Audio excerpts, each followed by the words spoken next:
ನಮಸ್ಕಾರ. ಒಂದು ಯೋಗ ಥೆರಪಿ ಬಗ್ಗೆ ಒಂದು ವಿಷಯವನ್ನು ನಾನು ಎಲ್ಲರ ಜೊತೆನೂ ಹಂಚ್ಕೊಳ್ಳೋಕ್ಕೆ ಇಷ್ಟಪಡ್ತೀನಿ.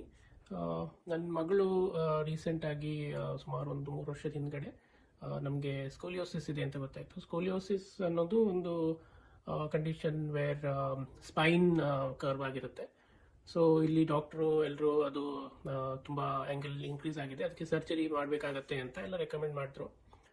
ಸೊ ನಾವು ಸರ್ಜರಿನ ಪೋಸ್ಟ್ಪೋನ್ ಮಾಡೋಕ್ಕೆ ಇಷ್ಟ ಆಗುತ್ತೆ ಅಂತ ಅನ್ನೋ ಪ್ರಯತ್ನದಲ್ಲಿ ನಾವು ಯೋಗ ಥೆರಪಿ ಮಾಡಿಸಿ ಅದನ್ನು ಕರೆಕ್ಟ್ ಮಾಡಿಸೋದು ಅಥವಾ ಅದನ್ನು ಇನ್ನೂ ಪ್ರೋಗ್ರೆಸ್ ಆಗೋದನ್ನು ಸ್ಟಾಪ್ ಮಾಡೋದಕ್ಕೆ ನಾವು ಸೀಮಾ ಮ್ಯಾಮ್ ಹತ್ರ ಹೋದ್ವಿ. ಸೊ ಅವ್ರು ಯೋಗ ಥೆರಪಿನ ಸ್ಟಾರ್ಟ್ ಮಾಡಿದ್ರು. ಸೊ ಇವಾಗ ನನ್ನ ಮಗಳೂ ಕಂಟಿನ್ಯೂಸ್ ಆಗಿ ಯೋಗ ಥೆರಪಿ ಮಾಡಿ ಸುಮಾರು ಕರ್ವ್ ಇವಾಗ ಪ್ರೋಗ್ರೆಸ್ ಆಗೋದು ನಿಂತಿದೆ. ಆ್ಯಕ್ಚುಲಿ ಪ್ರೋಗ್ರೆಸ್ ಆಗೋದು ನಿಂತಿದೆ ಅನ್ನೋಕ್ಕಿಂತ ಇನ್ನೂ ಕಡಿಮೆನೂ ಆಗ್ತಾ ಇದೆ. ಸೊ ಅದರಿಂದ ನಮಗೆಲ್ಲರಿಗೂ ತುಂಬ ಖುಷಿಯಾಗಿದೆ. ಇವಾಗ ಸರ್ಜನು ಹೇಳಿದ್ದಾರೆ ಸರ್ಜರಿ ಇವಾಗ ಅರ್ಜೆಂಟ್ ಇಲ್ಲ, ನಾವು ಅದನ್ನು ನೋಡಿಬಿಟ್ಟು ಆಮೇಲೆ ಬೇಕಂತ ಅದನ್ನು ಅವಾಯ್ಡು ಮಾಡ್ಬೋದು ಅಂತ ಹೇಳಿದ್ದಾರೆ. So thank you Seema ma'am for providing a dedicated service for our daughter, and